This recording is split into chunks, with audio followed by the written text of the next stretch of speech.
Hey guys, welcome back. It is day 2 at the California Craft Brewers Association Craft Beer Summit. And yesterday was a ton of fun, lots of talks, lots of cool people I got to hang out with. Partied way too hard last night, but we're here, we're alive, we're fighting the hangover, and I'm here to show you guys another great day. So if you're ready, let's have some beer.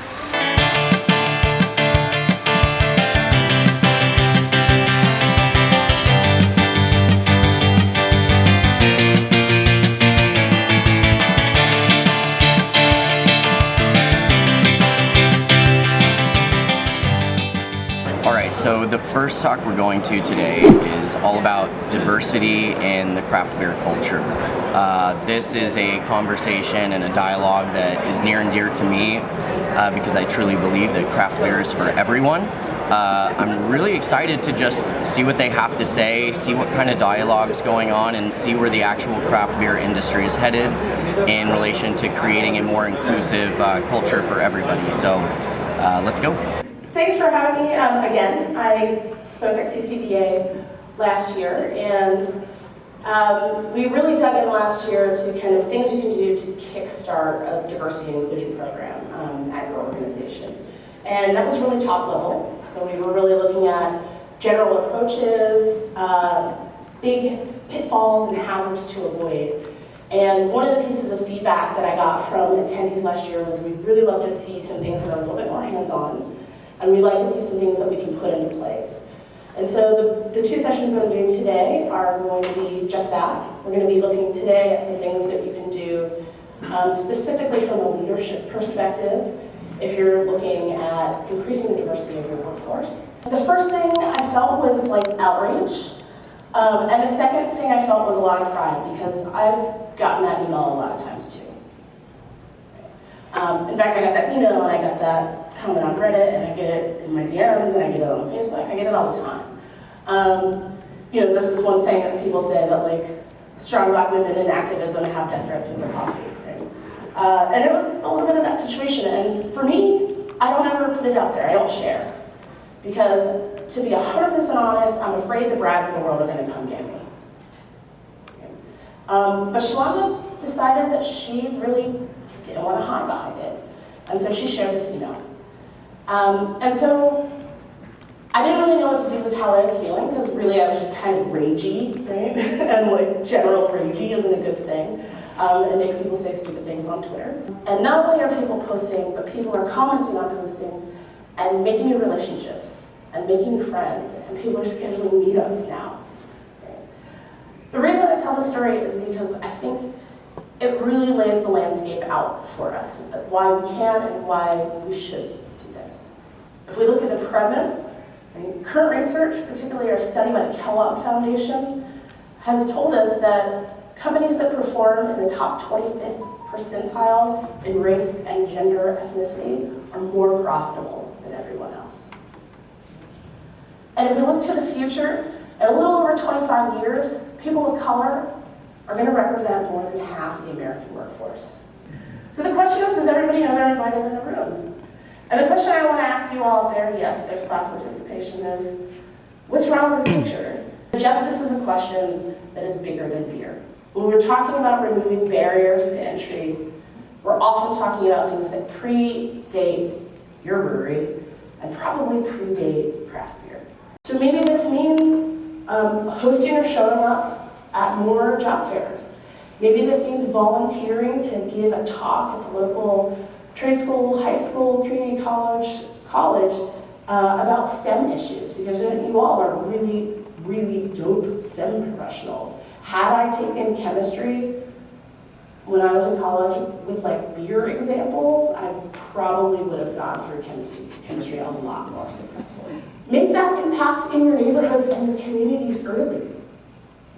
Let people know this is not just a job that you need, like, a little extra money because you're taking classes. But this is a place where a lot of wonderful technical innovation happens.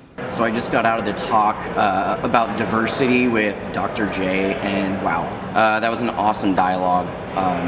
I think that inclusion and diversity is extremely important in craft beer, and she was very articulate in the way that she explained what that looks like, and that it's not always just being out there about it, and it's really being an advocate for diversity more than anything else, not just saying all are welcome, but actually making an effort to let people know that they have a seat at the table.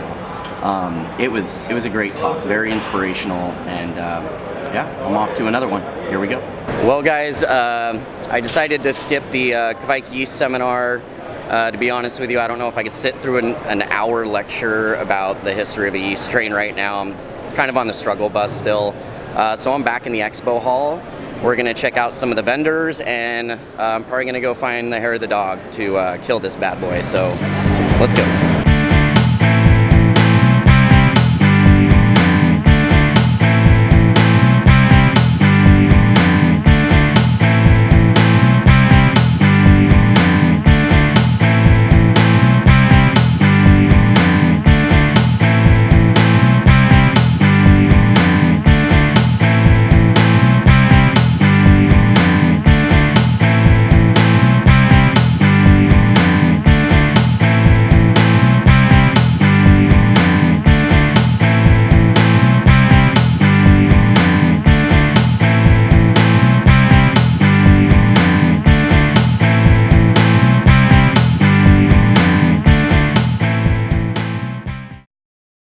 Alright guys, I'm making my way out of my hungover haze, and I'm starting to drink some more beer.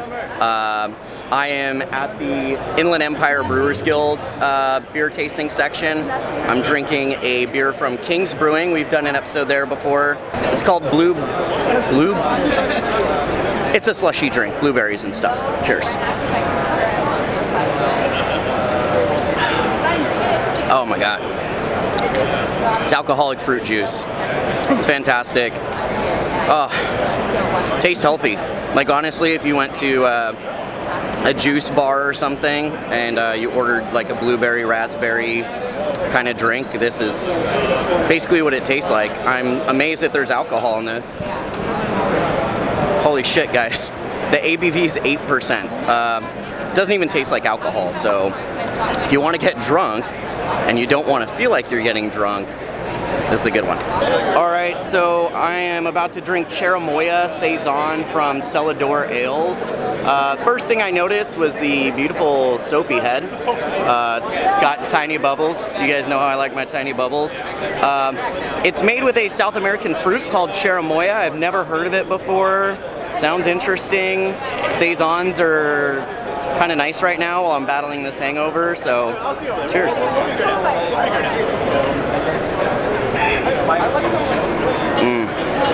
That's lovely. So I'm actually at the Bottle Logic truck over here. I know I've had a ton of their beer. I talk about them all the time. But they do have quite a few beers on tap over here that I've never had. The one that I'm drinking is called Pitter Patter. It's an Amarillo Pale Ale. I'm not gonna lie, I've already drank it. It's really good.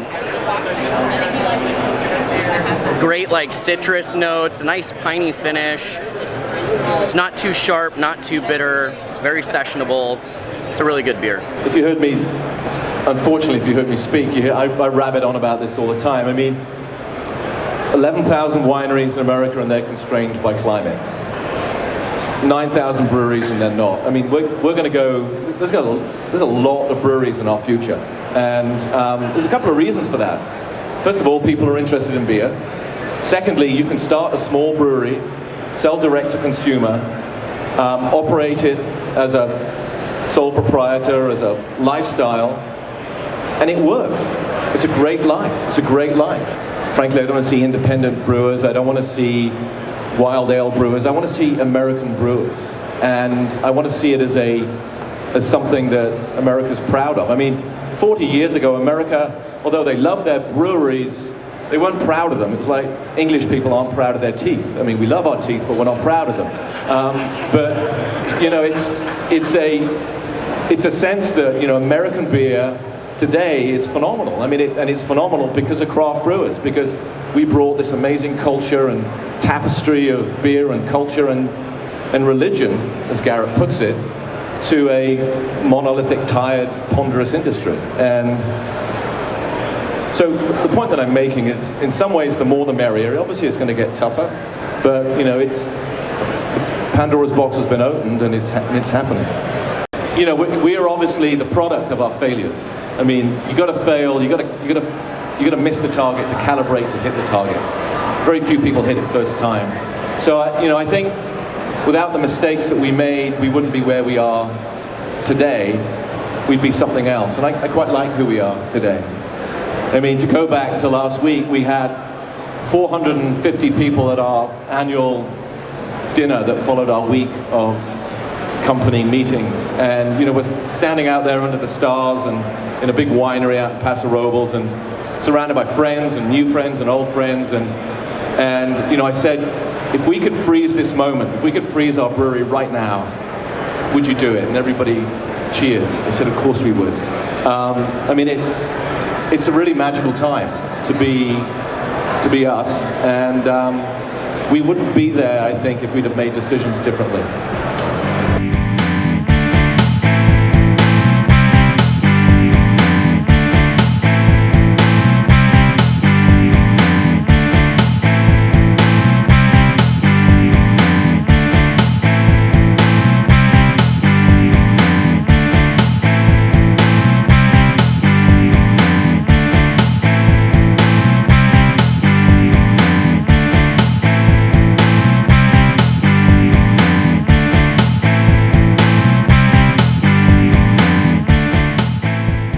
Alright guys, so we are at the CCBA, I don't know, what's this thing called?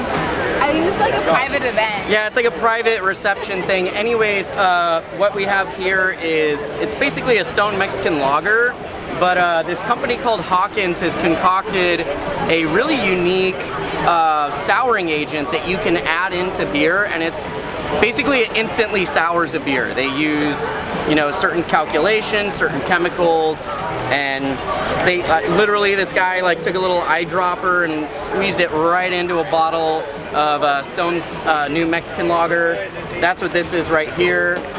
What'd you say it smells like or tastes like? Did you already taste yours? Yeah, I tasted it, but don't listen to me because I literally thought it tasted like peanut butter, so don't listen to me. Oh, that's interesting. It's kind of weird. It's kind of like beer experiments, like a scientific Frankenstein beer. What I'm getting out of this is I'm getting light tartness. It almost tastes like a Berliner Weiss. It's not high on the funk scale, obviously, because funk's going to come from your yeast varieties.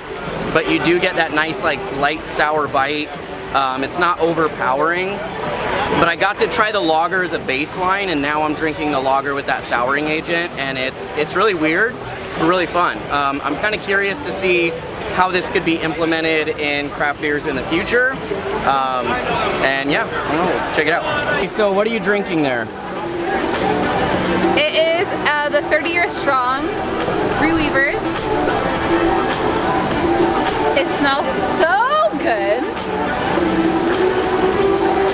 But it's so much cleaner, so much more crisp than a normal hazy. It's really good, honestly. Like, I could drink multiples of these.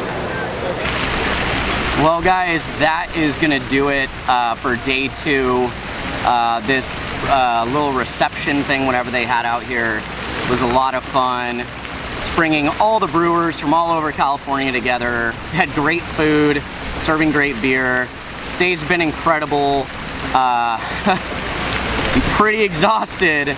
We still have day 3 coming up, and I gotta be ready for that. So this night I'm gonna try to take it as easy as possible, but we'll see how things go.